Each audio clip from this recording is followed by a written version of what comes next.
I wanted to talk just briefly about the remainder theorem.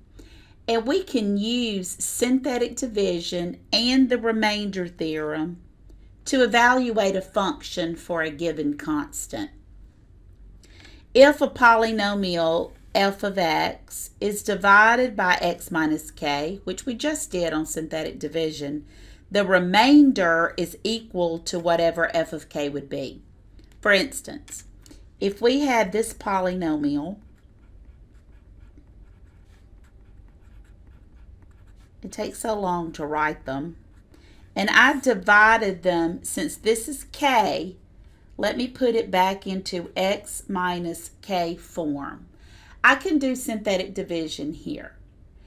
And this particular theorem states that if I synthetically divide, then whatever my remainder is will be the same value if I just took this x value 1 and plugged it in here. So let's see. I don't know. I'm going to check it. First, I'm going to store 1 for x. And I'm going to evaluate what this function is. Negative 5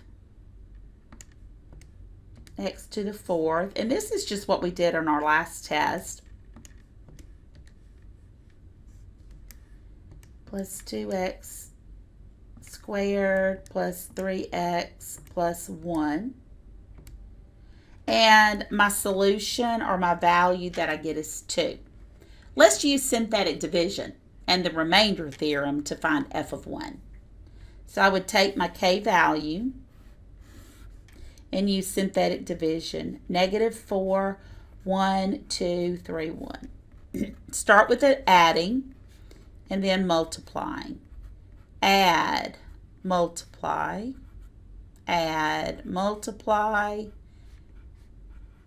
and there we go. What is my remainder? 2. What is f of my k value? 2. That's how it checks out. We use this further to factor when we get zeros for our remainder. If you check back on the 2 problems that we just did using synthetic division, this remainder theorem tells me, if I had never even used that, f of 3 is, if I plugged 3 into here, I would get 60. You can tell it right away.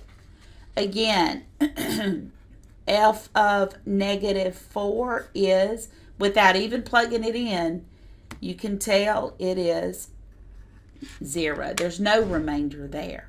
If there's no remainder, then that means negative 4 is a root of f of x. We sometimes call that a 0. It means that factor goes into this big function evenly. There's no remainder. So it's a factor. And we'll talk more about that in class.